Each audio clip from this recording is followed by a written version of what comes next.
안녕하세요. 어, 행복론 9주차 명예와 행복 시작하도록 하겠습니다. 대면 수업이 이제는 후반전으로 접어든 것 같습니다. 중간고사 기간이 끝나고 이제 9주차니까요. 14주차까지, 그래서 14주차에는 기말고사 시험이 있고, 제가 여러분들께 지나가는 말로 저번에 한번 말씀을 드렸는데, 다른 수업은 중간고사를 쳐보니까 굉장히 편리하고 좋았습니다. 왜냐하면 어차피 여러분들도 과제를 내야 되고, 그리고 이제 기말에 너무 많은 그 비중이 가게 되면은 아무래도 부담스럽기 때문에 중간고사를 또 오픈북이기 때문에 그 한 줄을 잡아가지고 2시간 동안 입력을 하면은 채점이라든가 뭐 여러 가지가 편리하고 이제 좋았습니다. 여태까지 아마 외국어 대학에서 중간고사를 거의 치지 않은 것 같아요. 왜냐면 중간고사뿐만 아니라 온라인으로 시험을 쳐보지 않은 것 같아요. 그래서 제가 아마 최초이지 않았나 싶어요. 왜냐하면 그 담당 선생님들도 이 온라인 그 시험 그 시스템에 대해서 잘 모르고, 또 그 업체에서도 잘 몰랐어요. 그래서 제가 이번에 아주 꼬치꼬치 캐물어 가지고 이 시스템의 구조를 다 알아놨습니다. 그래서 결론적으로 굉장히 상당히 편리하다 하는 생각을 갖고, 과제 제출을 뭐 해도 되겠죠. 그렇지만 이제 그건 들쑥날쑥 하기 때문에 기말까지 기다려야 되고, 여러분들도 자꾸만 뒤로 미루고 이러니까 마음에 짐만 되고, 그냥 하루 한 2주 후에 정도 이렇게 시험이라는 그런 형식을 빌려가지고 거기다 입력을 시키면은 그 주에는 이제 수업이 없고 그 시험 치는 걸로 대신하고 이렇게 하면 어떨까 하는 생각이니까, 저번에도 이미 중간고사 안 봅니다 했는데 또 본다고 하니까 기분이 안 좋죠. 아니면 실제로는 아무것도 아니기 때문에 뭐 하는 게 좋은지, 제가 한번 공지사항에다 공지를 해서 여러분들의 의견을 들어본 다음에 치든 안 치든 그렇게 하도록 하겠습니다. 하여간 저는 뭐 채점 하려면 굉장히 힘들어요. 그렇지만은 언젠가는 해야 될 일이고, 그래서 한번 여러분들 의견을 묻겠습니다. 촬영이 계속 반복되기 때문에 굉장히 피곤합니다. 지금 다른 과목을 이미 하나를 했고, 또 이거 끝나고 또 하나 해야 되기 때문에 굉장히 피곤한데요.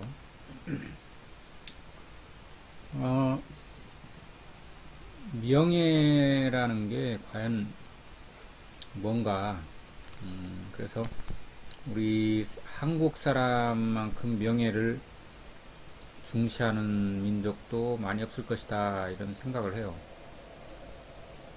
그게 이제 왜 그러냐면은, 이 명예라는 것은 어떻게 보면 쉬운 말로 하면은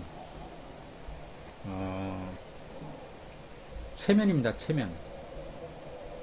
이 체면 문화라는 게 우리 나라의 그 선비 문화하고 깊은 관련이 있어요. 그래서 선비가 체면이 있지, 상투 속에 부스럼이, 여러분들 부스럼이 뭔지 모르겠지만 부스럼이라는 게 아주 성가신 게 있어요. 그래서 부스럼이 이제 상투 속에 놔도 선비 체면상 상투를 풀지 않는다. 그리고 이제 옛날 사람들은 버선을 신고 다녔어요. 남자도. 그래서 버선 속에 발이 종기가 나도 그 버선을 벗지 않는다. 선비의 체면상. 그리고 선비는 방에 들어앉아서 글을 읽는데 마당에 멍석에다가 곡식을 널어놨는데 그게 비가 와가지고 둥둥 떠다녀도 선비는 그걸 바라보지도 않고 글만 계속 읽어야 된다. 뭐 이런 게 하나의 체면이죠. 그래서 이 명예라는 것이 굉장히 우리 인간 사회에서 중요하다. 그런데 이제 외국 사람들은 또 명예를 또 다른 각도에서 생각을 하고 있어요. 우리하고는 조금 많이 다른 것도 있죠. 옛날에 제가 이제 독일에 있을 때 보면은 그 사람들은 체면이 별로 없어요. 그래서 남의 시선을 그렇게 의식하지 않는다. 교수도 그냥 운동화 신고 청바지 입고 이렇게 하고 다니는 사람을 많이 봤거든요. 우리나라에는 전부 다 정장에 넥타이, 구두 신고 이렇게 체면이죠. 그렇게 했었는데 요새는 그게 많이 바뀌었죠. 근데 그 당시에 좀 굉장히 이상하게 생각이 됐어요. 그래서 우리하고는 많이 다르다. 그런 생각을 했는데 이 명예라는 것은 뭐 기사도라든가 우리나라의 선비 문화라든가 또 가문, 그죠? 가문 이런 거에서 굉장히 중요시하는 거죠. 가문의 명예에 이제 먹칠을 하는 그런 사람이 나오면은 이 가문에서 이 호적에서 그 사람을 파냈어요. 가문의 그 명예를 더럽히지 않기 위해서. 그래서 이제 그 명예라는 게 뭔지 어떻든 이번 시간이 이제 행복론 시간이기 때문에 이 명예와 우리 인간의 행복, 이 문제는 굉장히 밀접한 관련이 있다 해서 그렇다면 명예라는 게 뭘까 하는 것부터 한번 알아보도록 하겠습니다. 명예라는 것은 쉽게 말해서 사탕발림이죠. 사탕발림. 그러니까 그쵸. 이제 칭찬이라는 것은 사탕발림이다. 뭐 그런 얘기인데 누가 나를 칭찬해주면은 그게 진심은 아니고 사탕발림이라는 거를 알아도 기분이 나쁘지 않다는 겁니다. 예를 들면은 제가 어디를 갔는데 어떤 가게를 방문을 했는데 제가 커피 드릴까요? 이렇게 해가지고 예 주세요. 어떤 걸로 드릴까요? 그래서 경로당 커피 하나 주세요. 그렇게 얘기했거든요.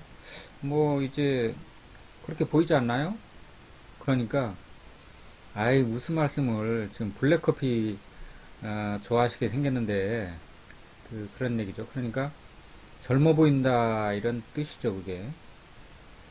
그래서 그 얘기를 들으면서 기분이 별로 나쁘지 않은 그런데 이제 어떤 약간 그런 것을 잘 모르는 사람은 아유 9연세 되셨으면은 경로당 커피 드셔야죠. 이제 연세도 그렇게 되셨으니까 그렇게 고지고대로 얘기를 하면 속으로는 맞는 말이면서도 굉장히 기분이 안 좋죠. 제가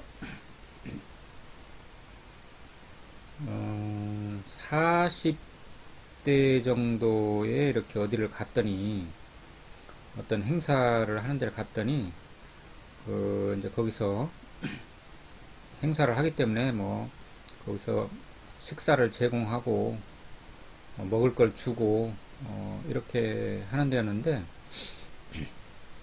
제가 이제 그렇게 식사를 하고 있으니까 옆에 어린애를 데리고 온 사람이 어린애가 이제 칭얼대고 이렇게 밖에 나가려고 하고 말을 잘 안 듣고 하니까 그렇게 얘기를 해요. 할아버지야, 할아버지 이놈, 할아버지 이놈의 저한테 할아버지라고 40살밖에 안 됐는데, 그렇게 하는 걸 보고서 굉장히 좀 이상한, 묘한, 그런, 감정이 생겼어요.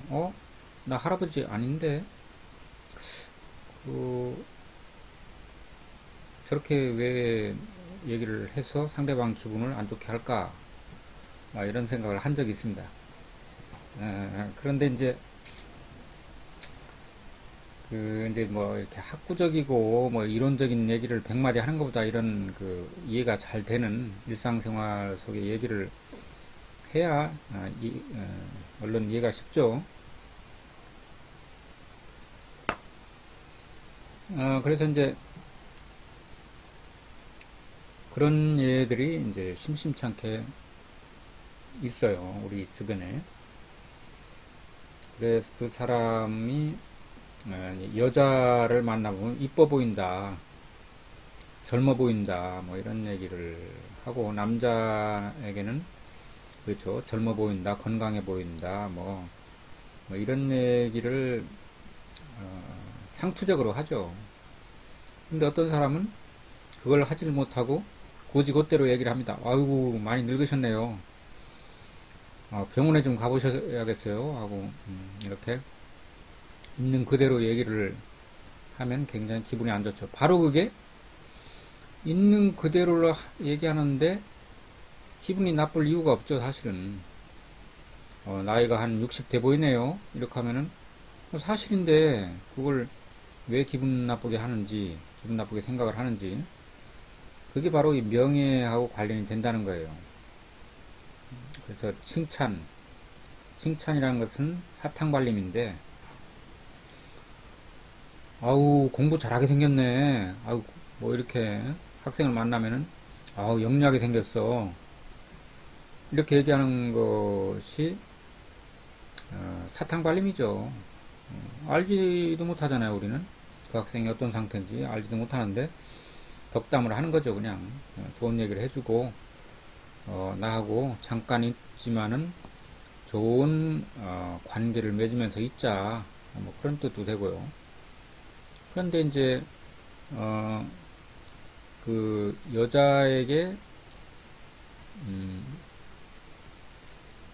아름답다는 얘기를 안 하고 남자에게 나이 들었다는 얘기를 하고, 이렇게 하면 이제 자존심을 건드려서 불쾌하게 한다는 거죠.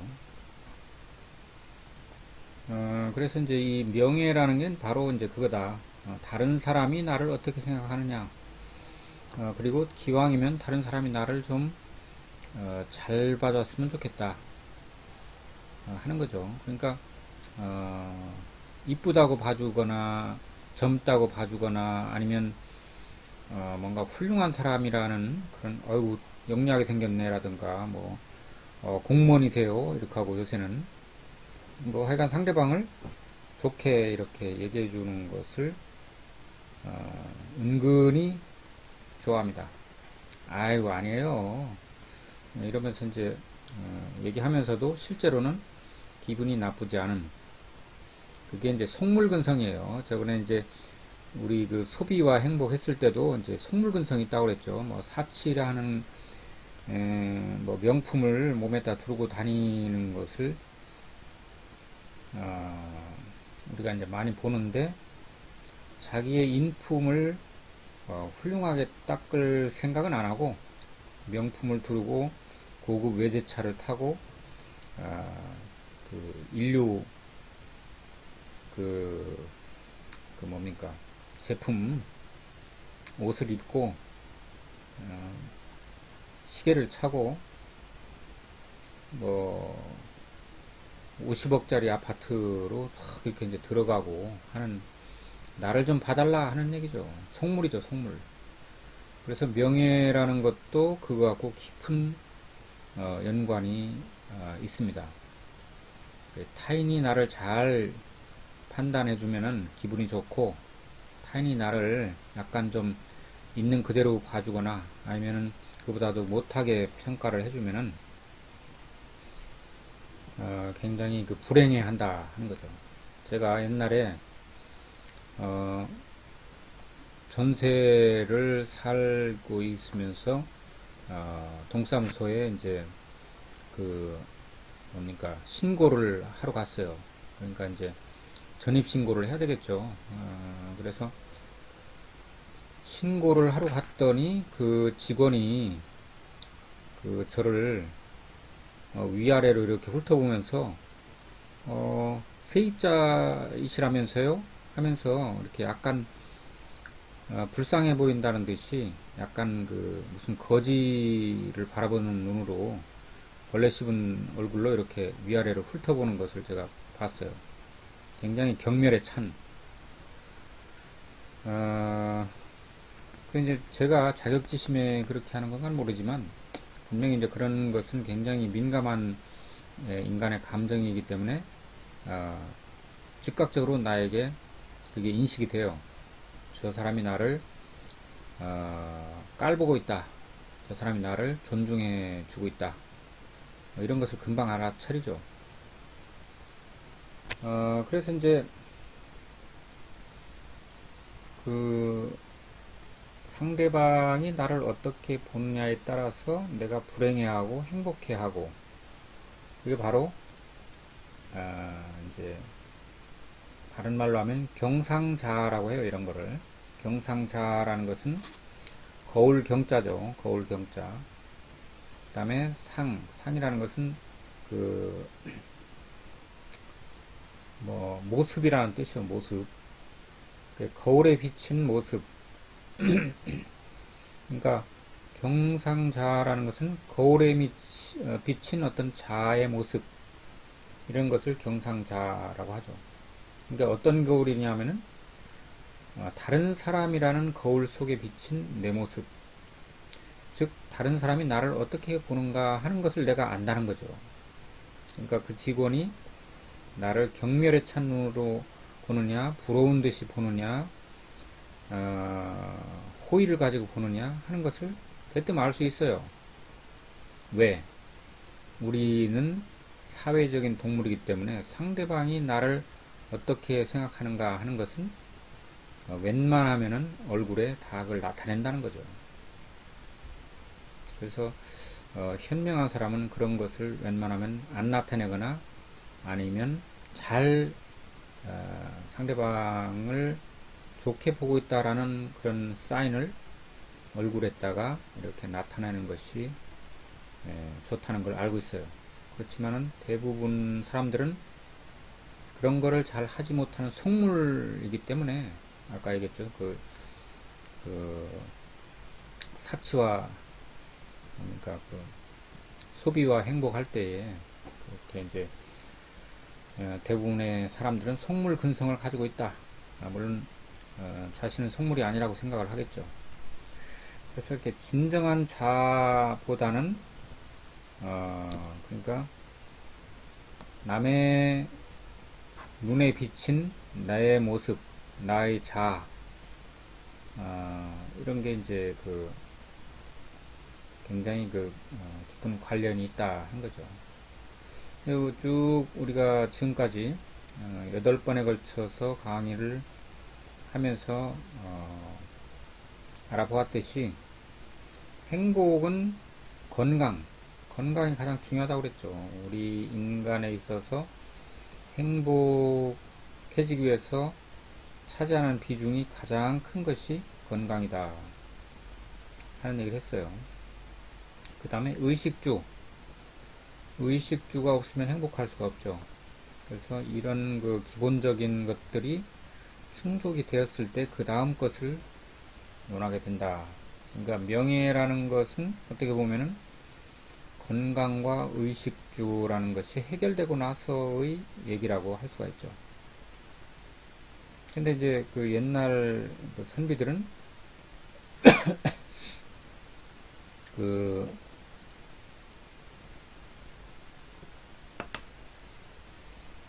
당장 먹을 게 없어도 선비의 체면에 의해서 그런 것을 얼굴에 나타내지 않고 아무렇지도 않은 듯이 내일 먹을 쌀이 없어도 태연하게 글을 읽고 있는 의연한 모습을 보여주는 것이 선비의 체면이다 하는 거죠.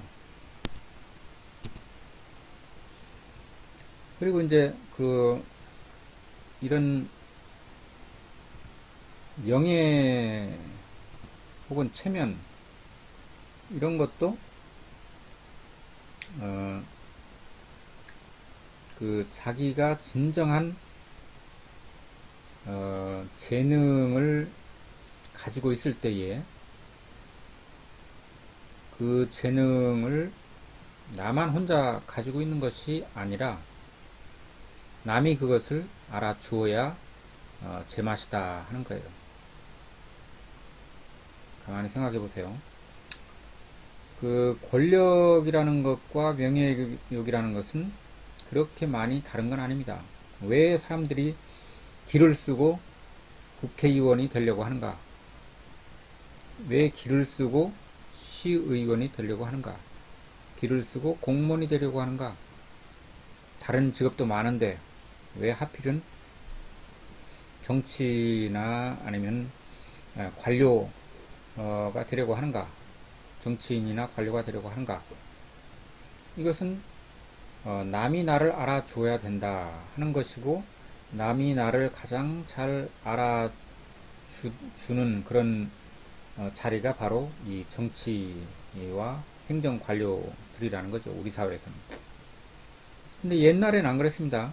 옛날에는 그거 안 하려고 그랬어요. 서로. 왜 안 하려고 했냐면은 보수가 별로 없어요. 근데 지금 보수가 제일 좋죠. 그리고 철가방, 죽을 때까지 아니면 정년 퇴임까지 그 자리에 있을 수가 있다 하는 거죠. 그걸 알고 철가방을 하나 잡으려고 한다. 뭐 그게 이제 그 자체로 나쁜 거라고는 할 수 없지만, 어쨌든 그 심리 속에는 권력과 명예욕, 다른 말로 하면은 남들 앞에서 떵떵거리고 싶다 이거예요. 남들 앞에서 떵떵거리고 싶다. 그래서 또 그리고 권력과 재산, 왜 재산을 그렇게 많이 모으려고 하느냐? 자기가 평생 그 소비할 수 있는 재산이라는 것은 그렇게 많이 의외로 많이 들어간다는 사람도 있지만은 그렇게 많이 필요한 건 아니에요. 저번에 얘기한 적이 있듯이 록펠러라는 사람이 자기가 몇백 년을 써도 다 쓸 수가 없는 그런 돈을 모으기 위해서 상상할 수 없는 그런 노력을 했다. 자기는 거지보다도 못한 점심을 먹고 굶고 이렇게 돈을 모았다 하는 거예요. 그래서 결론은 뭐냐면 남들에게 나를 보여주고 싶다. 내가 이런 사람이라는 걸 보여주고 싶다. 명예욕이라고 했죠. 그 재산이라는 것도 거기에 속하는 거죠. 재산을 많이 모으면은 좋은 건 많이 있지만 어느 정도죠. 내가 도저히 쓸 수가 없는, 내 가족도 다 쓸 수가 없는 그런 돈을 모아도 부족합니다. 계속 모으죠. 그게 바로 타인의 부러움과 존경을 받고자 하는 그런 생각이다.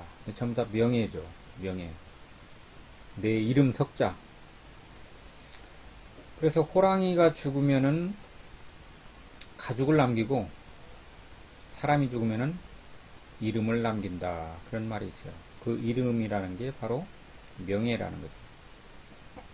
그래서 이런 생각은 글쎄요, 뭐 성인 정도 되면 뭐 이순신 장군이나 세종대왕이나 아니면 뭐 공자나 무슨 이런 사람들 정도 되면은 소크라테스나 예수님이나 부처님이나 이런 분들 정도 되면은 거기서 해방이 될런지 모르겠는데, 우리 평범한 인간들은 거의 다가 타인 시선의 노예가 된다는 거죠. 타인이 나를 어떻게 보는가? 저놈이 나를 갖다가 좋게 보냐, 나쁘게 보냐? 좋게 보면은 기분이 좋고, 나쁘게 보면 기분이 안 좋아요. 그걸 알기 때문에 모든 노력을 경주해서 남 앞에서 떵떵거리고 살 수 있는 지위, 남에게 부러움을 살 수 있는 재산, 그 지위라는 것은 사실은 단순히 그냥 지위인 경우도 있지만 돈을 모으는데 굉장히 유리한 자리를 의미하는 거죠. 그러니까 스위스의 대통령은 거의 명예직에 가까워요. 제가 저번 시간에도 말씀드린 것 같은데, 제가 계획에, 내 인생에 있어서 앞으로의 계획에 스위스에 가는 것도 포함되어 있습니다. 그냥 여행 한번 하러 가는 것도 있겠지만, 그 나라에 가서 좀 살면서 도대체 스위스라는 나라가 어떻게 해서 이런 나라가 됐을까 하는 것을 한번 연구를 해보고 싶은 그런 그 강한 충동을 느껴요. 이번에 우리 이제 저도 오늘 100만원 지원금 받는 거 그거 신청을 하기 위해서 갔었는데 사람들이 굉장히 관심이 많아요. 그 지금 좀 다 카드를 통해서 이게 받아야 되는데 그게 뭐 인증을 받아야 되고 하는데 굉장히 사람들이 많이 몰려가지고요. 근데 저번에 얘기했듯이 스위스 사람들은 국가에 돈이 너무 많아가지고 1인당 매달 300만원씩 지급을 하겠습니다. 어떤가요? 하고 국민투표에 붙였더니 스위스 국민들이 NO, 우리는 그런 돈 받지 않겠다. 이렇게 답을 했다고 그래요. 그리고 스위스의 대통령이 지금 누군지도 알지도 못해요. 명예라는 게 그 자리가 그렇게 좋은 자리면 서로 하려고 아우성을 칠 텐데 그런 자리 가봐야 손해라는 거예요. 오히려 내가 하던 생업을 중단하고 그 자리로 가야 되는데 계속해서 무슨 그 큰 명예나 돈이나 이런 게 나오는 것도 아니고 그런 것도 필요하지도 않아요. 별로. 그래서 스위스 대통령은 누군지도 모르고 관심도 없다 하는 거죠. 그리고 스위스 국민들은 돈을 준다고 해도 안 받아요. 왜? 그 돈을 받으면은 그 돈은 우리가 낸 세금이기도 하지만 그 돈이 없어도 난 살 수가 있고 그 돈이 없어야 오히려 나는 열심히 살 수가 있다 하는 얘기죠. 그 돈을 받게 되면은 일을 할 필요가 없어요. 매달 300만원씩 나오니까. 그렇게 되면은 그 정상적인 생활을 하는 것이 아니라 굉장히 여유롭게 살겠지만 그러다가 실증이 나고 삶의 의미를 찾지 못하고 뭡니까? 그 다음에는 흥미를 잃게 되고 말하자면 무료해지고 그렇게 해서 이제 산다는 게 뭔지 의미가 없어 이러면서 자살을 하는 사람도 많이 더 생겨나고 그런 것을 너무 잘 알기 때문에 그 300만원을 받지 않겠다라고 한 것이 아닌가 저는 그렇게 생각이 됩니다. 굉장히 부럽게 생각이 돼요. 지금도 내가 미국 사람이나 독일 사람이나 뭐 아니면 프랑스 사람이나 영국 사람이나 러시아 사람이나 아프리카 사람이나 쭉 보지만 다 그렇고 그래요. 근데 스위스 사람들은 참 부럽다 하는 생각이 들어요. 그래서 어떻게 하면 저런 국민성을 가질 수가 있을까? 그래서 사치스럽지 않고 명예의 그 노예가 되지도 않고 남들 앞에서 괜히 떵떵거리고 싶어 하지도 않고 권력과 재산을 탐하지도 않고 누가 시킨 것도 아닌데 다 그렇게 하고 있죠. 손바닥만한 나라야죠. 사실은 우리나라의 경상남북도 만한가요? 그렇지만 대부분 산악이고 쓸 수 있는 땅도 별로 없어요. 그리고 인구도 한 800만 정도 되나요 지금? 그런데 옛날에 그 나치가 유럽을 석권하고 러시아까지 쳐들어갈 때도 스위스는 건드리지를 못했죠. 스위스 국민들의 철통 같은 그런 단결력과 그 힘에 의해서 압도가 됐던 거죠. 그래서 스위스를 피했어요. 그러니까 뭐 제가 스위스 무슨 앞잡이 같은데 어떻든 그 참 타인의 시선에 노예가 되지 않는다는 것은 굉장히 어렵다 하는 거죠. 남들이 나를 좀 잘 봐줬으면, 남들이 나를 부러워해줬으면 하는 생각이 기본적으로 자기도 모르게 자기 속에 있다는 거죠. 심지어는 죽은 후에도 명예를 위해서 산다 하는 거죠. 이거는 이제 여러분들이 알고 있는지 모르겠는데 내부자들이라는 영화에 나오는 장면이에요. 내부자들. 그야말로 요지경 속을 보여주는 거죠. 요지경 속. 인간 세계의 요지경 속을 보여주는 내부자들. 이 권력과 돈을 갖다가 아주 정말 우리가 생각하는 그 이상의 그런 요지경 속에서 권력과 돈을 갖다가 떡주무르듯이 하는 그 모습을 있는 그대로 포착한 영화죠. 내부자들. 그래서 이 사람들 속에는 이거밖에 없는 거죠. 돈은, 권력은 돈으로 환원이 되는 거예요. 권력이 있는 곳에 돈이 있죠. 부가 있죠. 그래서 우리는 이렇게 이제 두 사람이 이렇게 만나요. 인간은 사회적 동물이기 때문에 이렇게 만나게 되면 뭡니까 이게?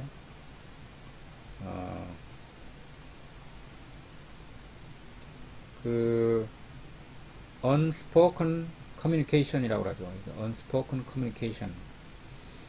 말을 안 하고 딱 상대방을 위아래로 훑어봅니다. 그리고서는 어떻게 합니까? 아, 저 사람은 나보다 잘났다, 못났다, 돈이 있다, 없다, 이런 걸 재빠르게 판단을 해요. 아, 그래서, 내가 좀, 사귀어두면은 괜찮겠는데? 내가 여러 가지로 필요할 수도 있겠어.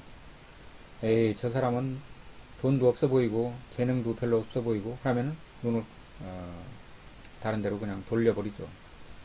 그래서 사람을 딱 만나면, 아, 저 사람이 나에게 도움이 될 사람인가? 나한테 해를 끼친 사람인가? 어떤 방면에서 나한테 도움이 될 사람인가? 근데 잘 모르겠어. 그러면 거기서 이제 그 사람을 이제 배제하는 것이 아니라 유보를 하죠. 아, 좀 더 두고 보면 알 수 있겠지. 좀 더 두고 보면은 저 사람이 어떤 사람인지 알 수 있겠지. 하면서 이용 가치를 계속 저울질하면서 만난다 하는 거죠. 너무 적나라하게 얘기를 해서 죄송한데 이제 그런 면이 있다는 겁니다. 다 그런 건 아니고 그런 면이 있다. 가슴에 손을 얹고 가만히 생각해 보면은 그런 면이 있죠. 모르는 사람을 딱 만나면은 뭐 흥미 뭐 이런 것도 있지만 여러분들은 이제 학생이니까 좀 그런 면이 좀 적으리라고 봐요. 왜냐하면 직장 생활을 하고 결혼을 하고 또 이제 먹고 살아야 되기 때문에 돈을 벌어야 되고 그럴 때는 반드시 그렇게 할 확률이 크죠. 아, 저 사람이 내가 승진하는데 내가 좋은 직장을 새로 얻어서 가는데 도움이 될 사람인가? 아, 그래. 도움이 될 사람이면 내가 투자를 해도 괜찮지. 내가 점심 한번 사야지. 술도 한번 사주고 아니면 선물도 몇십만 원까지는 내가 해줄 수 있어. 이러면서 그 사람의 환심을 사기 위해서 여러 가지 노력을 한다. 아, 그게 꼭 그렇습니까? 어디 사회생활 하는데 그거는 그런 사람도 있지만 안 그런 사람도 있어요. 이렇게 말하는 사람도 있겠지만 일반적인 얘기를 하는 겁니다. 속물 근성이 없는 사람은 거의 없다. 그러니까 그런 속물 근성을 표현을 하느냐 안 하느냐 그런 차이는 있을 수가 있겠죠. 그런데 이제 또 그러면 사람들이 그런 그 더러운 그런 명예욕이라는 것을 가지고 있는지 어떻게 알아요? 하고 이제 반문할 수가 있겠죠. 그런데 어떻든 저는 직감적으로 그런 것을 거의 다 가지고 있다. 철이 덜 들어가지고 그런 필요를 못 느껴가지고 아직 그런 것을 못 느끼는 사람도 있을 수 있지만 분명히 나중에 이제 살다가 자기가 책임을 져야 되고 가족을 부양해야 되고 또 자기 혼자 살더라도 계속해서 정상적으로 다른 사람의 그 좋은 시선을 받으면서 살아가기 위해서는 그런 생각을 거의 한다 하는 거죠. 그런 걸 알고 있기 때문에 이런 명예욕을 부추겨 가지고 남을 이용을 할 수도 있다 하는 거죠. 다른 사람을 이용하는 겁니다. 저 사람이 명예욕을 가지고 있지 분명히 보니까 그러면은 그 사람을 이용해 먹는다 하는 거예요. 그래서 아첨을 한다. 아부를 한다는 거죠. 그 사람한테 가서 부하 직원이 상사에게 아부를 하고 그 다음에 이제 그 총장한테 아부를 하고 그렇게 해서 그런 자기에게 도움이 되는 그런 그 자리를 차지한다거나 할 때에 유리한 고지를 점령하기 위해서 남을 그 아부라는 것을 싫어하는 사람은 거의 없어요. 그러니까 그 왕비 열전에도 보면 왕에게 이렇게 만나가지고 직언을 하는 전하 뭐가 잘못되었습니다. 이렇게 하셔야 됩니다. 저렇게 하셔야 됩니다. 그렇게 하시면 안 됩니다. 이런 얘기 해가지고 그래 내가 잘못했네 이렇게 하는 사람은 거의 없다는 거예요. 자기가 잘못했다라는 얘기를 해서 죽은 사람은 있지만은 그걸로 해서 출세한 사람은 거의 없어요. 여간해서 없다는 거죠. 그러니까 아부를 좋아하지. 그러니까 간신열전이라는 책이 있어요. 여러분들 중국에 가면은 간신박물관이라는 데도 있대요. 그래서 한번 꼭 가보시기 바라고. 간신열전에 보면 뭐 임사홍이라든가 뭐 그 간신들 아주 희대의 간신들에 대해서 그 누굽니까 이순신 장군을 갖다가 사지로 모르는 그 원균도 간신에 들어가요. 근데 그 책을 쓴 사람이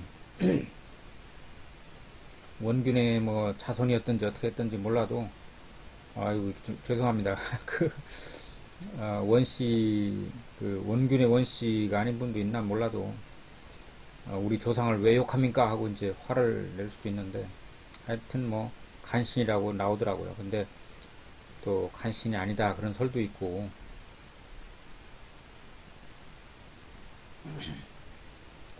그래서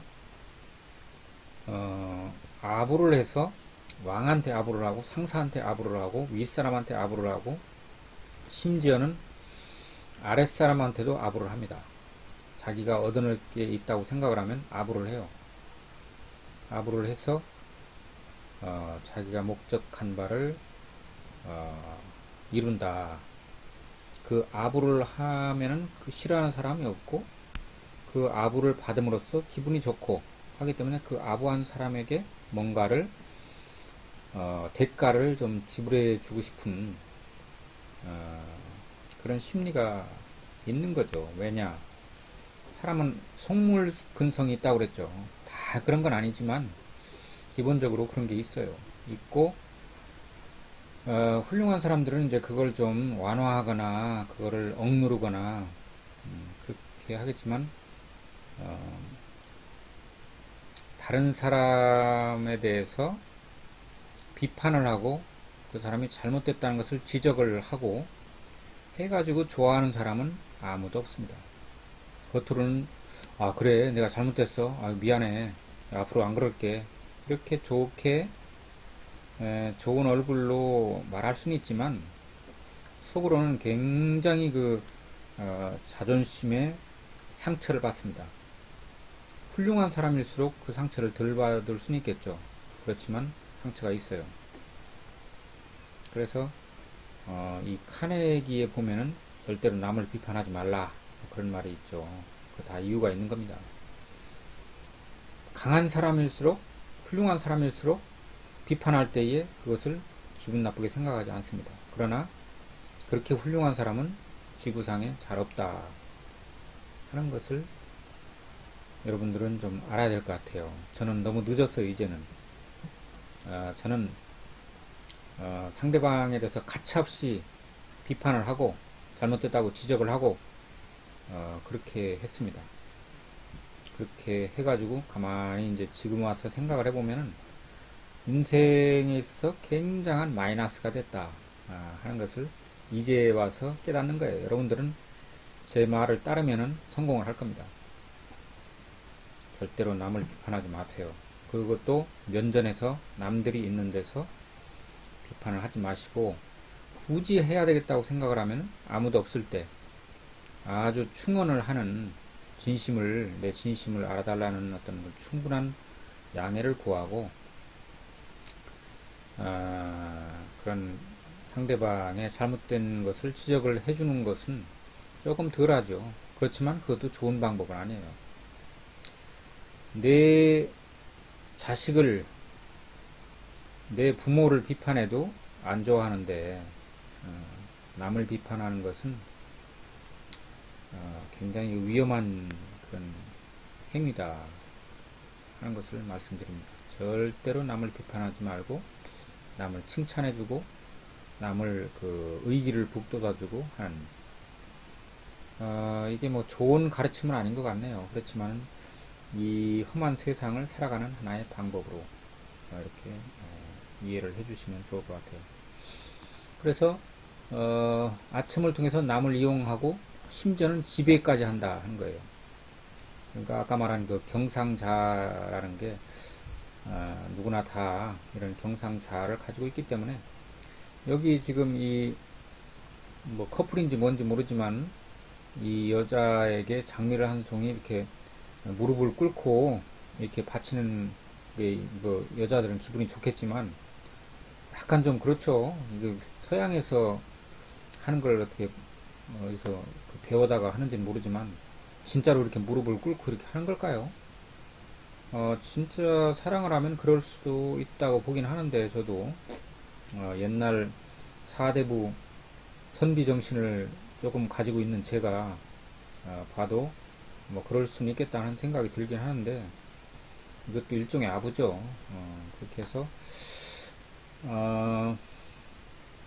지나친 그런 지위와 소비, 이제 이런 것도 다 명예욕에 속한다고 얘기했죠. 저번에 말했던 그 소비 문제.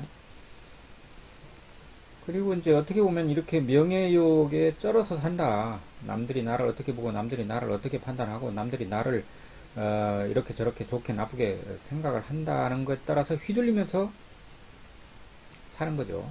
그건 뭐냐 하면은, 다른 말로 하면은 다른 사람의 편견, 무지, 독선 이런 거에 의존한다는 뜻이 됩니다. 그러니까 다른 사람들이 나를 좋게 평가하든 나쁘게 평가하든 나를 잘 평가하는 부분도 있겠죠. 그렇지만은 나를 잘 모르고 다른 사람은 어떻게 이렇게 잘 알아요? 잘 알 수가 없어요. 없는데도 불구하고 이렇게 저렇게 마음대로 평가를 하거든요. 편견을 가지고 있어요. 상대방은 어떻게 보면은 편견을 가지고 있죠. 누구나 다. 그걸 가지고 남을 평가하는 겁니다. 그리고 무지, 잘 알지도 못해요. 저 사람이 어떤 가정 환경에서 자라났는가, 저 사람이 어떤 IQ를 가지고 있는가, 저 사람이 어떤 인간적인 미덕을 가지고 있는가, 저 사람이 어떤 선행을 했는가 하는 것을 알지도 못하면서 이렇게 뒤에서 혹은 앞에서 수근수근 대면서 그 사람에 대해서 이렇게 저렇게 안 좋은 소리를, 안 좋은 그런 평가를 하는 거죠.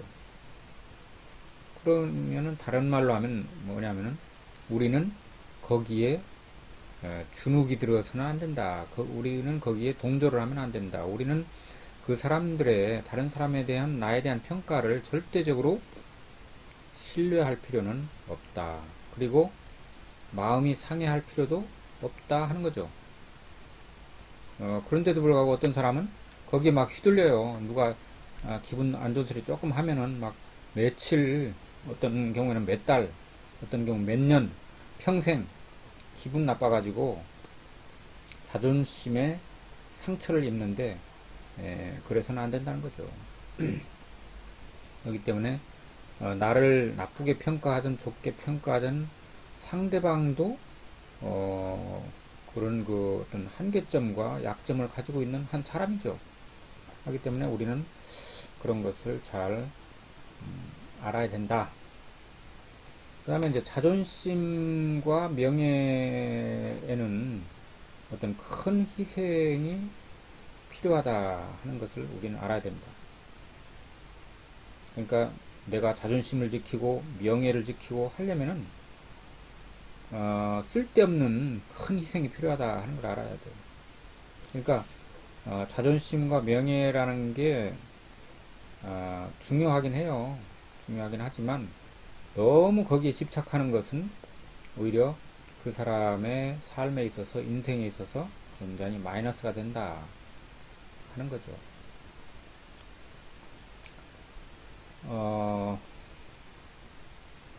이거는 이제 그 영화 오만과 편견이라는 영화 여러분들 잘 알 거예요. 이 오만과 편견이라는 영화에 보면은 이런 내용이 잘 표현되어 있는데, 이 영화는 뭐 제가 적극적으로 추천하는 거지만, 이 갑자기 이게 소설인데, 오만과 편견이라는 소설인데, 이 소설가의 그 이름을 제가 망각을 했어요. 근데 이 소설을 영화로 만든 거죠. 오만과 편견이라는.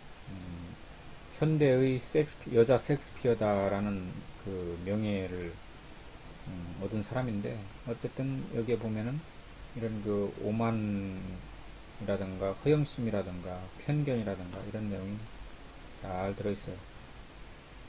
그래서 우리는 나이가 들수록 자존심과 명예욕이 커진다 이렇게 말을 해요.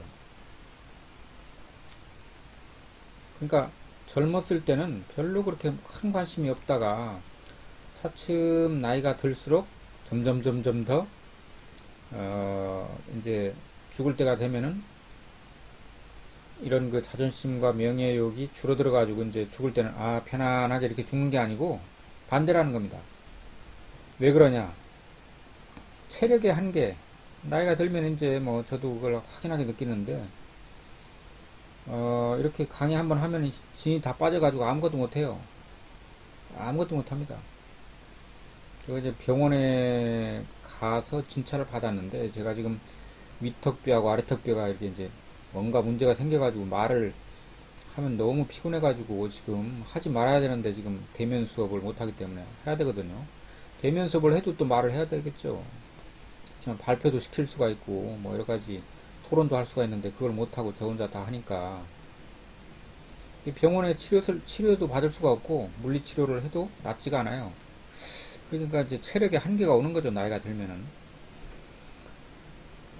체력의 한계가 오면 어떡하냐 하면은 그 허영심과 오만이 탐욕과 결부가 돼가지고 점점점 더 심해지고 커진다 하는 거예요.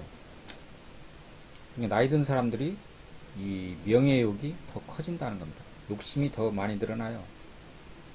정치하는 사람 손 아무개 하는 사람도 보니까 젊었을 때는 굉장히 맑고 깨끗하고 좋은 사람이었는데 나이가 드니까 굉장히 추해집니다. 명예욕밖에 없어요. 자리 하나 찾으려는 거. 우리 한국 사람들은 두 사람만 모이면은 한 사람은 회장, 한 사람은 총무가 된다고 그러죠.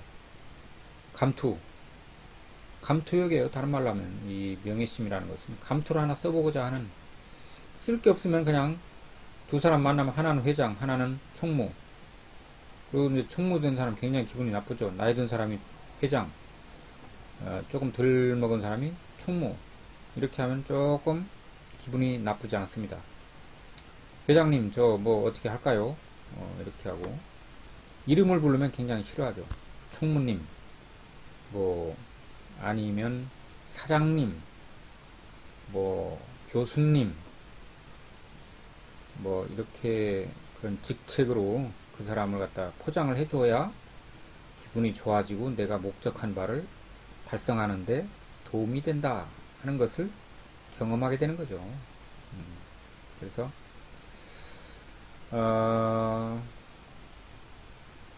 제가 스스로 보면은 그런 것 같아요. 그래서 체력의 한계, 이 체력의 한계를 갖다가 명예심으로 극복하려고 하는, 그러니까 안 좋은 것들이 허영심, 오만, 탐욕 이런 것들이 막 뒤얽혀 가지고 내 체력의 한계를 그걸로서 다 이렇게 커버하려고 하는. 그래서 이제 이 토마스 빅스라는 살인자가 있었다고 해요. 살인을 저질렀으면 당연히 사형을 당하겠죠. 옛날엔 그랬습니다. 지금은 뭐 사람 10명을 죽여도 이 사람이 의도적으로 하지 않았다거나 뭐 뉘우친다거나 뭐 N번방 사건을 일으켜갖고 뭐 여러 명의 사람들의 인생을 망쳐놔도 뭐 나이도 얼마 되지 않고 뉘우치고 있고 뭐 여러가지 이런 걸 대가지고 한 3년형에 이렇게 살리죠. 근데 이제 이 옛날에는 남의 생명을 빼앗은 사람은 사형이죠. 그래서 이 살인자는 이제 자기가 살인을 했기 때문에 사형을 당하는데, 그때 군중들이 이제 굉장히 구경거리가 좋으니까 남이 죽으면 기분이 좋잖아요. 그것도 남들이 보는 앞에서 목이 댕거덩 해가지고 하는 걸 보면 막 박수를 치고 좋다고 사람들이 그렇게 했다고 그래요. 제가 지어낸 말이 아닙니다. 그래서 군중들에게 이제 딱 이제 배우가 되는 거예요. 그 순간 군중들이 야, 저 살인마가 올라온다, 모가지 댕강하는 거 빨리 봐야지, 얼마나 재밌을까 하고 목을 쭉 빼고 막 기다리고 있는데, 이 빅스라는 사람이 딱 태연하게 그 자기가 한 1분 후면은 목이 댕강 잘려가지고 죽는다, 그것도 여러 사람이 보는 앞에서. 그런 것에 대해서 아주 당당하고도 초연하게 태연하게 이렇게 대처를 했다고 그래요. 야, 그 인격 수양이 된 사람인데 굉장한 사람이야. 참 살인자이긴 하지만 본받아야 될 사람이야.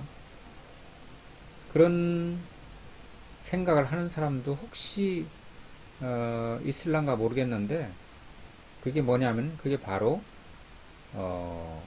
명예심과 자존심이라는 거죠. 나는 살인을 저질렀지만 그렇게 저속한 사람이 아니야. 나는 그 목숨에 연연해하지 않고, 또 그리고 나는 살인을 하지 않았어 하는 것을 몸으로 보여주는 거죠. 그러니까 자기가 죽는 그 순간까지 자기의 명예를 위해서 모든 것을 바친다, 그런 거죠.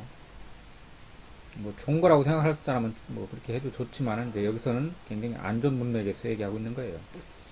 그리고 반란을 일으켰다가 붙잡힌 어떤 그 콩드라는 그 상원 의원이 있었다고 그래요. 예나 지금이나 반란을 일으키다가 이게 이제 붙잡히면은 가장 큰 죄에 속하는 거죠. 그래서 이 사람은 반란을 일으키다가 잡혀가지고 사형을 당하는 그 자리에 가면서도 복장과 머리를 체면치를 해갖고 있는, 아주 그 정중하게 아주 신사복으로 쫙 빼입고 드라이를 해가지고 넥타이도 쫙 이렇게 매고, 또 머리도 아주 그 뭐예요, 미장원에 가가지고 헤어샵에 가가지고 아주 굉장히 그 비싼 것을 이렇게 하고서 딱 그 사형을 당하러 갔다고 그래요. 그게 바로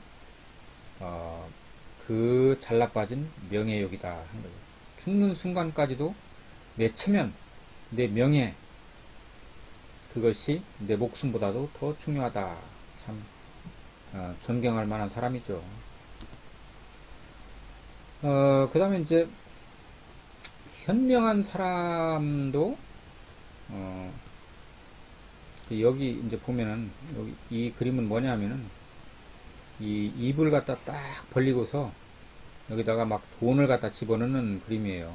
돈을 막 뭉치돈을 갖다 집어넣는 식욕이 굉장히 좋습니다. 나이가 들수록 돈에 대한 식욕이 엄청나게 강하다. 그러니까 젊은 사람들보다 한 100배, 1000배 정도 돈에 대한 욕구가 강하다는 겁니다.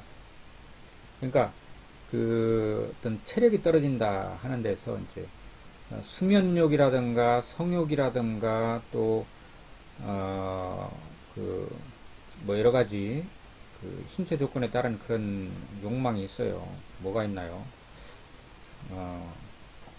그 식욕이라든가 뭐 이런 것이 현격하게 줄어들어요. 나이가 들면은 밥도 적게 먹고 잠도 적게 자고 또 부부 생활도 거의 하지 않는 그런 것을 뭐로 다 표현을 하냐면 이 물질, 특히 돈에 대한 집착이 엄청나게 크다. 뭐 제가 이렇게 무슨 그 선정적인 얘기를 하는 건 아니고요. 있는 얘기를 그대로 하는 겁니다. 그래서 이제 현명한 사람까지도 심지어 현명하다고 우리가 알고 있는 사람들도 명예욕에는 굉장히 약하다 하는 얘기를 하는 겁니다. 아마 이 명예욕이 없는 사람은 거의 없지 않나 하는 생각이 들어요. 그러니까 심하냐 덜 심하냐 그런 차이죠. 그래서 이 고뇌, 나의 사람이 살아가면서 고뇌, 고통을 당하는 거죠. 근심, 걱정 이런 것은 다른 말로 하면 뭐냐면 대부분이 다른 사람이 나를 어떻게 생각할까 하는 걱정입니다. 그러니까 그 N번방 사건을 일으킨 그 범죄자가 고민이 많이 될 거 아니에요. 막 이제 막 자살을 하려고 뭘 어떻게 하다가 막 이렇게 목 기부스를 하고 나왔죠. 그 사람이 이제 걱정하는 것은 뭐냐면은 다른 사람들이 나를 어떻게 생각할까 하는 그게 가장 큰 걱정이라는 거죠. 차라리 죽어버리는 게 낫겠다. 그래서 자살을 하려고 막 했죠. 그러니까 우리가 걱정하는 한 80% 정도 되는 걱정거리는 대부분 다른 사람이 나를 어떻게 생각할까 하는 거에서 온다 하는 거죠. 말하자면 성장이 멈춘 거죠. 그러니까 성인이 못 되는 겁니다. 사람이 남만 생각하는 거예요.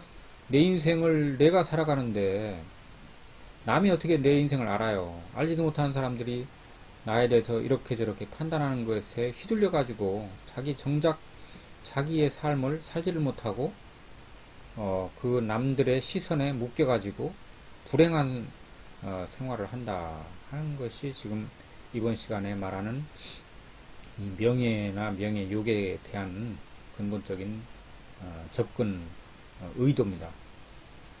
그래서 수도자, 돌을 닦는 사람이나 은둔자라는 게 이런 거죠.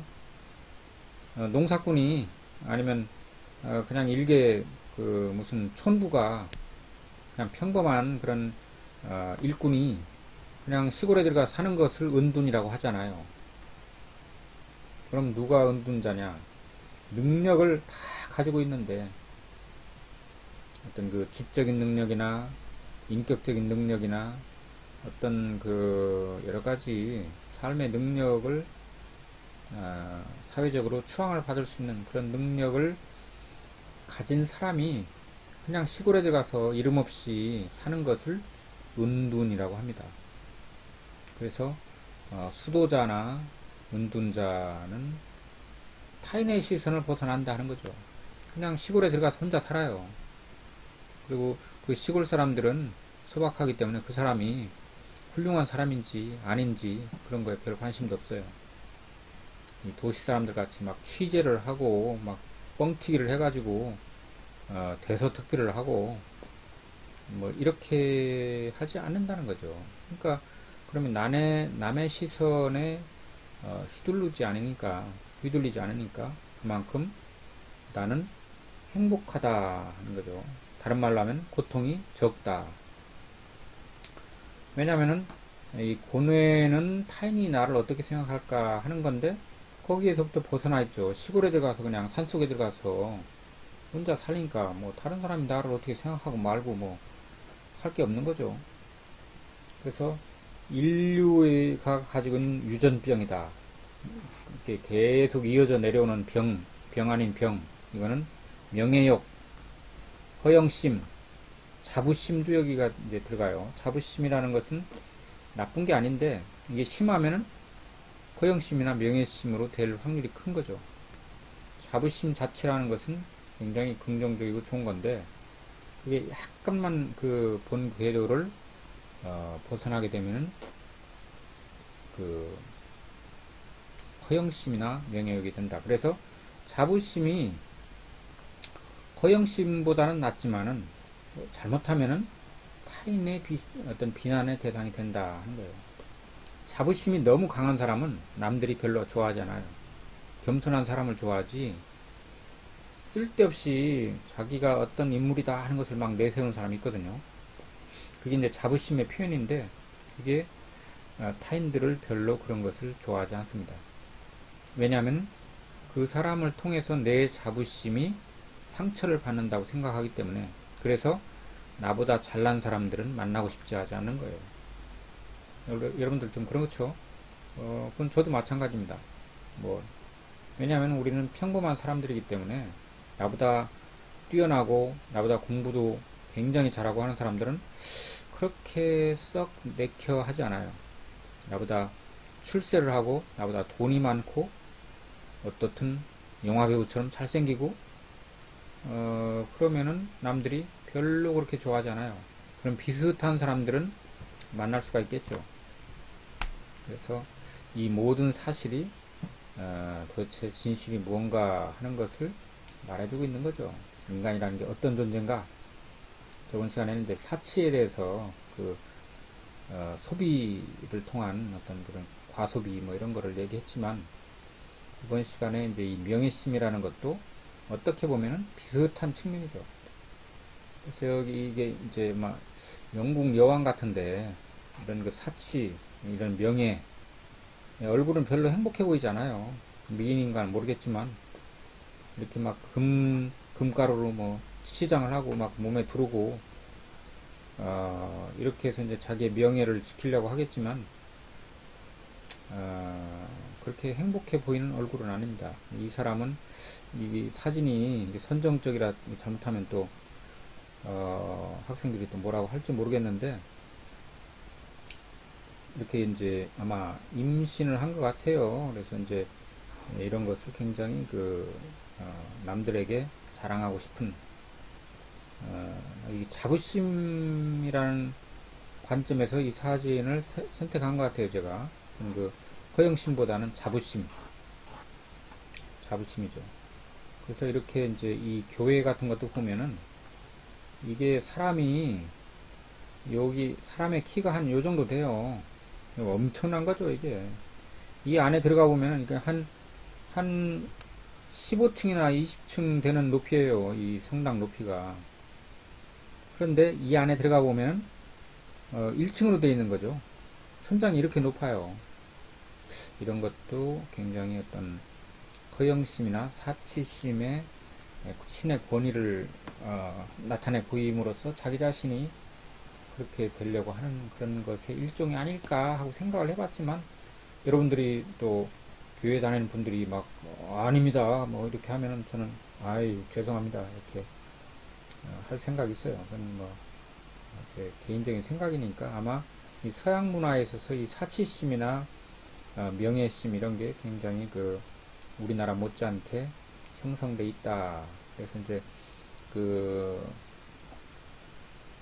프랑스의 궁전에서 하루 저녁에 쓰는 비용이라는 게 어떻게 보면 어떤 나라 1년 지출하는 돈을 다 쓰고도 남을 정도로 그렇게 많이 사치스럽게 살았다. 루이 14세 때 그런 얘기가 있어요. 그래서 이제 인간은 이기적인 존재다. 그래서 아까 얘기했죠. 사람을 딱 만나면은 야, 저 사람은 내게 득이 될까? 하는 것부터 딱 봅니다. 딱 선을 보죠. 자, 저 사람의 지위가 이렇고, 또 이 사람의 능력을 보니까 이렇고, 나하고 친화적이고 어떡하고 저떡하고 해서 저 사람은 나한테 득이 되는 사람일까 아니면 손해가 되는 사람일까, 내 자존심에 상처를 낼 사람인가, 나를 잘 이렇게 친하게 지낼 수 있는 사람인가 딱 판단을 하죠. 그래서 극단적으로 말하면은 인간이라는 것은, 자, 우주가 멸망하는 게 좋아요, 자기 자신이 죽는 게 좋아요, 이렇게 누가 얘기를 하면은 내가 죽는 것보다는 우주가 멸망하는 게 낫다, 이렇게 대답을 한다는 거예요. 그래서 이기적이라는 거죠. 그걸 셀피시하다, 이기적이다. 인간의 두뇌라는 것은 그러니까 우주보다도 더 크다 하는 거죠. 이 생각이, 우주라는 건 아무것도 아니에요. 나라는 그 자아에 비하면은 아무것도 아니라는 거죠. 자신의 멸망보다 우주의 멸망이 더 좋다. 차라리 우주가 멸망하는 게 낫다. 내가 죽는 것보다는. 그래서 만약에 이제 이런 사람 생각이 이렇다면은, 만약에 법과 질서가 없다면 어떻게 될까 하는 상상을 해보는 거죠. 법도 없고 아무런 질서도 없다. 혼란스러운 그냥 전쟁 상태다. 아니면 초기 원시 시대의 상태다 하면 어떻게 될까? 이런 얘기는 이제 사실은 토마스 홉스라는 사람이 한 얘긴데요. 이 홉스에 의하면 이런 법과 질서가 없다면 어떻게 되느냐면 대혼란이 오죠. 대혼란이 와서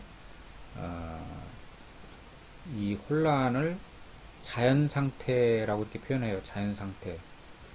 자연상태가 되면은 힘 있는 자가 힘 없는 자를 착취하고 이용하고 핍박하고 심지어는 살해하고 하는 것이 비일비재해진다 하는 거예요.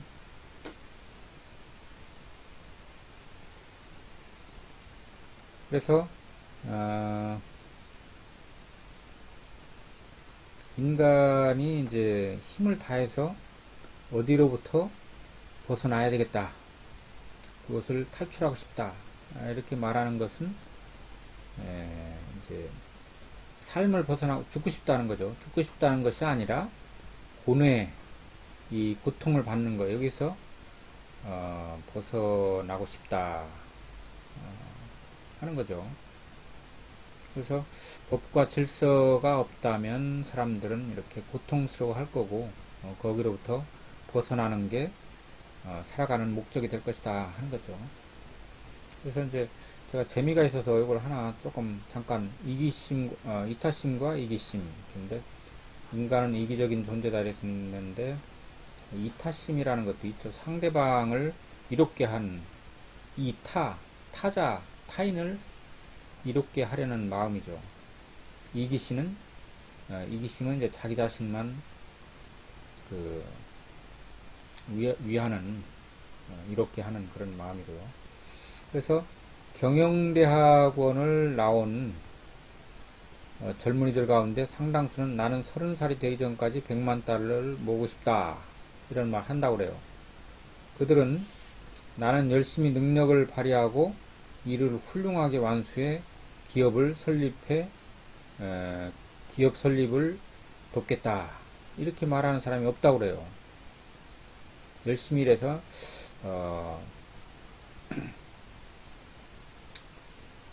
자기가 그걸 세우겠다 하는 사람이 있어도 뭘 돕겠다 하는 사람은 없다. 그래서 이기적이라는 거죠. 자신의 가치관에 이타적인 요소가 없는 사람은 결국 실패를 맛보게 된다, 이런 얘기를 어윈 밀러라는 사람이 했다고 그래요. 경영에 대해서 몰입의 경영, 뭐 이런 책에서 결국은 이타적인 요소가 자신의 가치관 속에 없는 사람은 결국은 실패를 맛보게 된다, 이런 의미심장한 얘기를 했는데, 여러분들은 뭐 어떻게 들었는지 모르겠는데, 에이, 뭐 그런 말이 있겠지, 뭐 이렇게 생각하겠지만, 저는, 진짜 지금 생각해보니까 그 말이 맞네, 하는 그런 뼈아픈 얘기가 되는 것 같아요. 다른 사람을 위해서 살아가는 이타적인 그런 면이 조금도 없는 사람은 자기 자신만을 위해서 살겠다. 작게 보면은 내 가족, 내 부모, 그리고 이제 내 자녀를 위해서 살겠다 하는 것도 순수하게 이기적인 것만 아니죠. 어떤 사람은 자식이고 부모고 다 필요 없고 자기만을 위해서 사는 사람도 있어요. 그거보다는 낫죠. 이타적인 요소가 있잖아요. 근데 자기 가족이나 자기 집안을 넘어서서 다른 사람을 위해서 살겠다 하는 그런 생각이 눈꽃만큼도 없는 사람은 나중에는 실패하고 만다 하는 이런 굉장히 어떻게 보면은 악담이죠. 이런 얘기를 하고 있는 거죠. 그러니까 이거는 한번 여러분들이 지금 어렵게 젊은이들이 어렵게 살고 있지만 다른 사람, 나보다 더 어려운 사람을 위해서 살아야지 하는 마음이 조금이라도 없으면은 굉장히 이거는 문제가 심각하다 하는 얘기를 하고 있는 겁니다. 그 다음에 이제 제가 맨날 입에다 달고 살죠. 카네기. 그런데 이 카네기의 얘기는 이제 뭐냐면 인간의 본성은 악하고 속물이다 하는 얘기를 돌려서 하는 거예요. 좋은 얘기로 돌려서 하는 거예요. 그러니까 카네기도 우리한테 좀 아부를 하는 거죠. 우리한테 나쁘다. 인간의 본성은 뭐 악하고 속물이다. 뭐 이런 얘기를 대놓고 얘기 안 하고 다른 방식으로 돌려서 하는 거예요. 그래서 비판은 효과가 없다. 제가 늘 얘기했죠. 비판을 해야죠. 공부한 사람이, 학문하는 사람이 올곧은 데가 있어야지. 물에 물 탄 듯, 솔에 술 탄 듯, 그렇게 하면 안 된다는 거죠. 잘못됐으면 잘못됐다. 틀렸으면 틀렸다. 이렇게 비판을 해야 된다 하는 생각을 누구나 할 수가 있겠죠. 그런데 이 카네기에 하면 절대 그러면 안 된다. 왜 그런가는 뭐 말을 안 해도 너무 잘할 거예요. 그러면은 그 이상으로 그 비판 받은 사람한테 너는 반격을 받아서 언젠가는 멸망하고 말 것이다 하는 거죠. 이를 갈아요, 아주. 나는 다 잊어버렸는데 그 사람은 그게 뼈에 사무쳐가지고 두고 보자.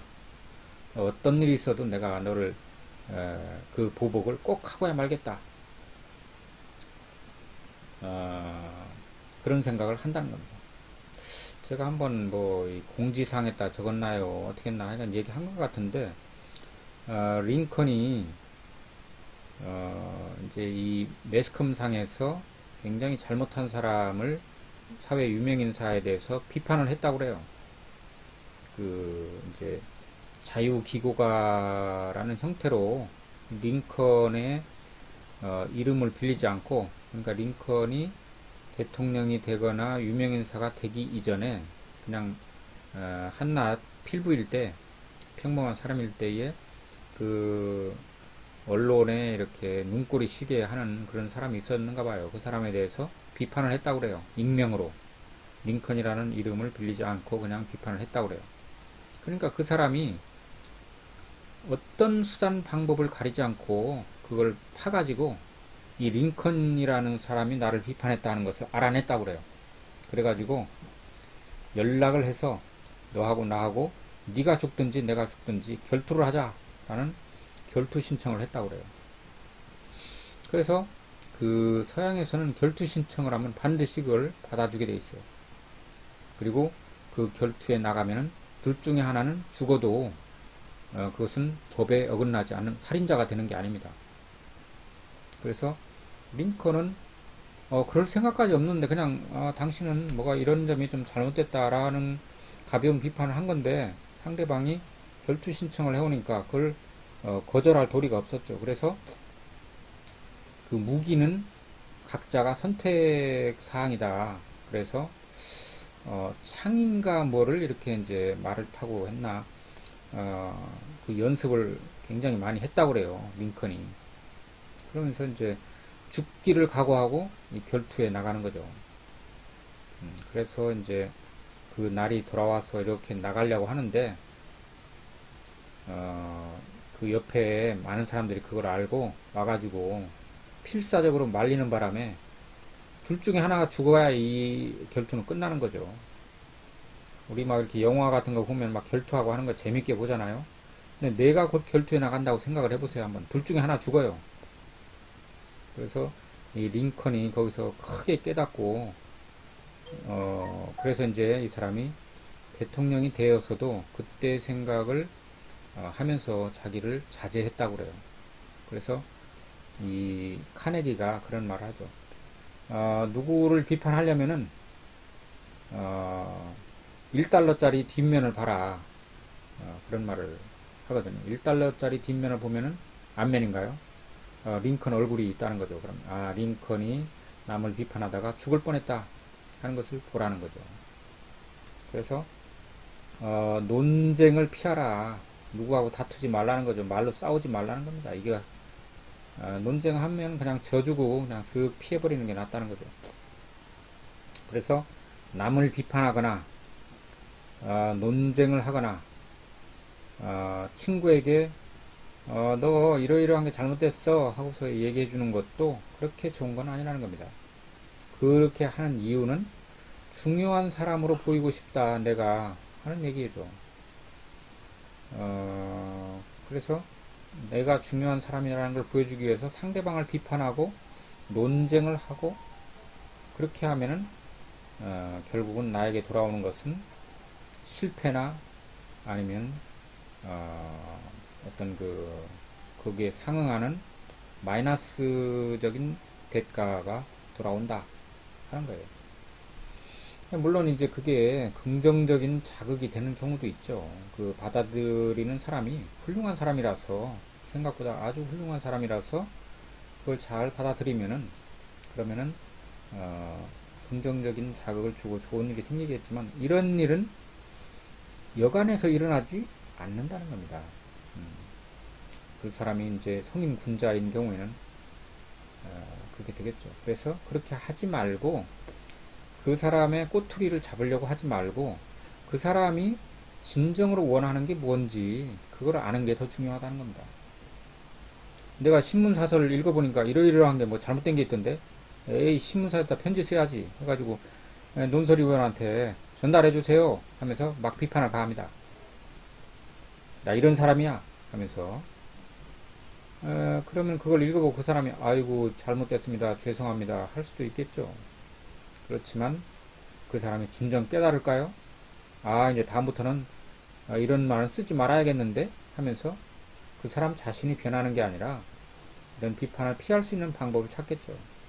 아니면 링컨의 상대방처럼 결투를 신청할 수도 있겠죠.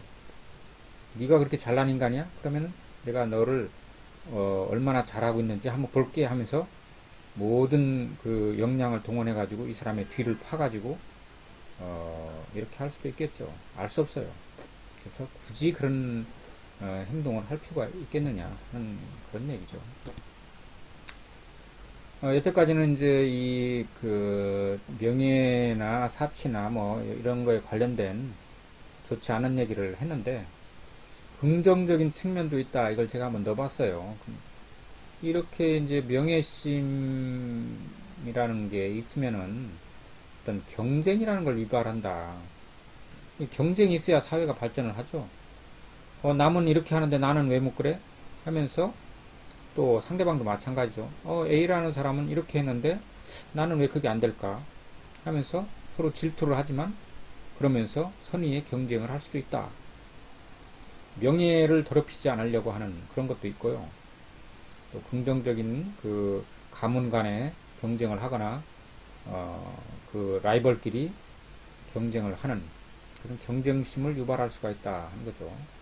그래서 노력과 분발, 그 다음에 이타심. 록펠러라는 사람이 자기 먹을 것도 안 먹고 거지처럼 살면서 돈을 갖다 모아서 그걸 뭘 했냐? 못 먹고 못 사는 사람들을 위해서 좋은 일을 해주세요 라면서 사회사업을 엄청나게 했다 하는 거죠. 이타심이죠 그게. 남에게 보여주기 위한 거지만 그걸 통해서 정말 이타심이 발휘되는 수도 있다 하는 거죠. 그렇게 해서 사회가 발전하고 역사가 발전한다. 이런 그 명예라는 게 있기 때문에 남에게 구차한 모습 보여주지 않으려고 이 기사도라는 것도 그런 거죠. 이타심, 어떤 그 정의를 위해서 내 목숨을 내놓고 싸운다 하는 게 기사도죠. 약자를 위해서 나는 내 목숨을 내놓고 정의를 위해서, 약자를 위해서 싸운다. 기사도 정신이 굉장히 멋지죠. 저도 그런 기사도 정신을 제 스스로 가지려고 굉장히 노력을 합니다. 사회 약자를 어떻게 하면 보호할까? 강자를 어떻게 하면 좀 누그러뜨릴 수 있을까? 뭐 그런 생각도 많이 해보죠. 그 나름대로의 또 어떤 행위도 하고, 그래서 이렇게 이제 스포츠에서 선의의 경쟁을 하듯이, 제가 굉장히 격렬한 운동을 보는 걸 좋아하는데, 격렬한 운동을 하는 것은 이제 별로 많이 못하지만, 그러면은 이제 막 응원을 하는 거죠. 약자를 응원을 해요. 어떻게 보면 응원을 하고, 그리고 또 이제 그 경기가 딱 끝나면은 막 끌어안고 좋다고 원수처럼 싸우다가 그렇게 하죠. 스포츠맨십이라고 그러죠.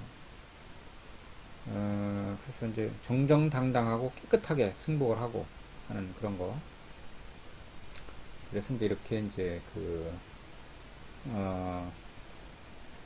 사람들이 이제 좋은 의도로 서로 간에 경쟁을 하고 이렇게 한다 하는 거죠. 결론은 뭐냐?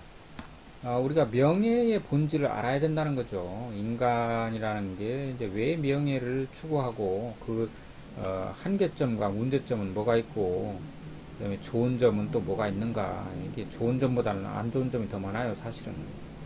개인이 거기에 매몰돼 가지고 아주 이 이름이라는 명예라는 게 이름이잖아요. 그 이름에 매몰돼 가지고 이름에 치여 가지고 실제 자기의 삶을 다 송두리째 희생을 당하고 그 이름 석자, 그게 이제 우리가 어리석게 이름에 치여가지고 자기의 진정한 삶을 돌볼 시간이 없다 하는 거죠.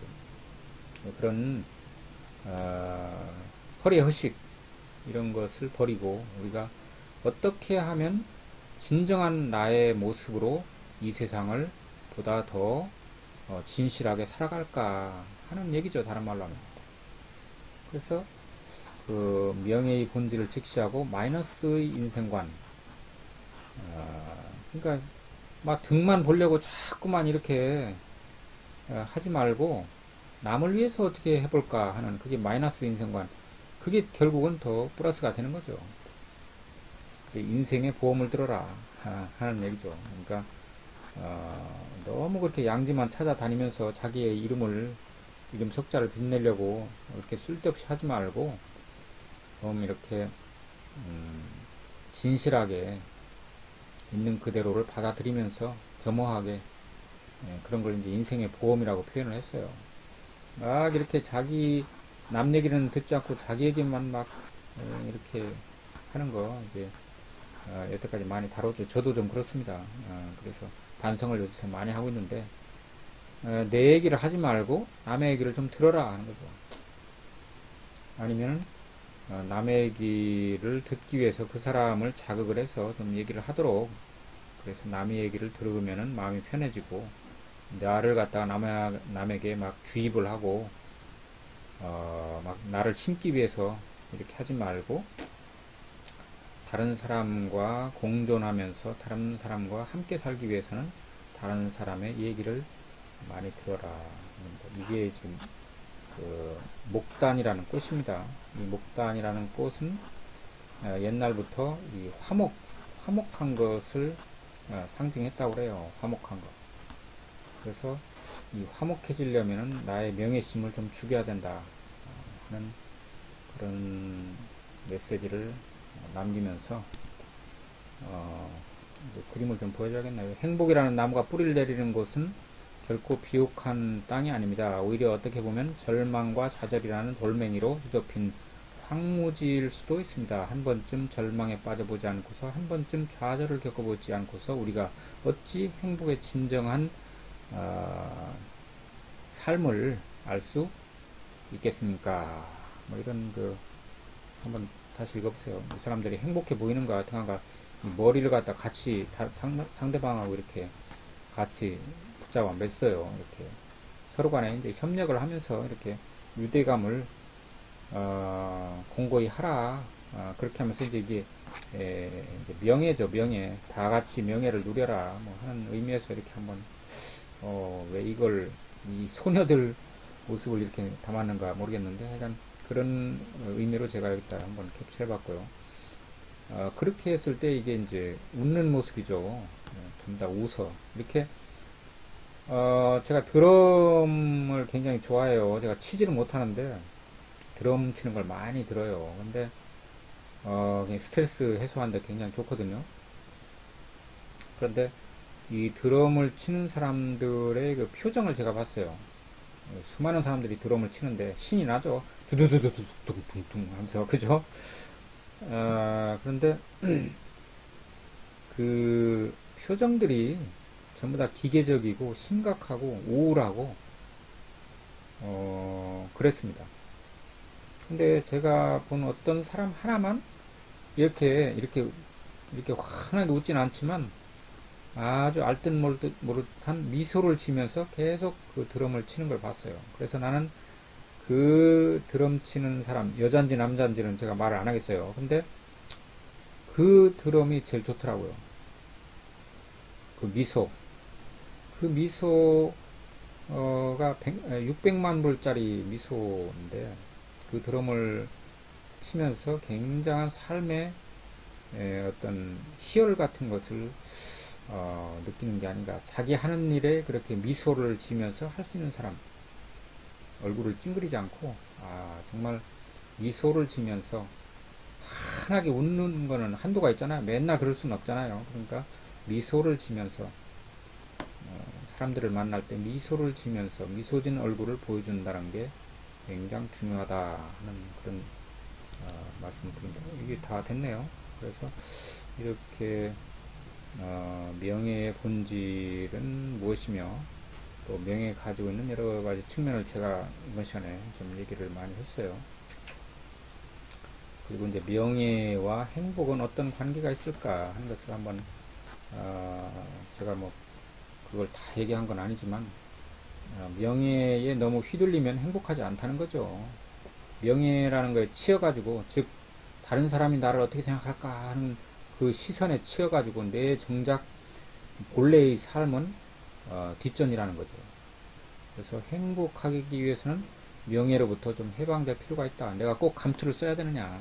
다른 사람들이 나를 오해할 수도 있지만 굳이 나는 그런 사람이 아니야 하고 선전할 시간이 있으면은 내 자신의 자아, 내 자신의 능력, 내 자신의 삶을 진정으로 돌아보는, 그것을 정비를 하는 그런 사람이 현명한 사람이 아닌가. 저는 그런 메시지를 이번 시간에 던지고 있는 겁니다. 여러분 수고 많으셨고요. 다음 주에는 제가 가장 좋아하는 테마 중에 하나인데, 이제 이 정원 가꾸기. 제가 촌사람이에요. 그래서 정원 가꾸기라는 게 우리 인간에게 꼭 필요하다. 현대인에게는 꼭 필요하다. 그리고 여러분들 중에서 이 강의를 꼭 들어서 그런 건 아니고, 나중에 정원 가꾸기를 하는 사람이 있다면 그 사람은 제가 볼 때는 인생에서 성공한 사람이다. 저는 그렇게 미리 얘기하고 싶어요. 인생에서 성공한 사람이고, 명예를 획득을 못했을지라도 그 사람은 자기의 삶을 가꿀 줄 아는 사람이다. 그렇게까지 자신있게 말할 수가 있고, 또 여러분들의 미래에 가서 그렇게 하는 것은 지금은 알 수가 없잖아요. 그래서 그런 미래 설계를, 나는 이러이러한 정원을 좀 가꾸고 싶어 라는 생각이, 이 정원 가꾸기라는 강의를 다 듣고 나서 그런 아이디어가 떠오른다면 그 사람은 자신의 행복을 위해서 그만큼 더 한 걸음 더 다가간 사람이다. 저는 그렇게 단언을 하고 싶습니다. 여러분들 이번 시간에 수고 많았습니다.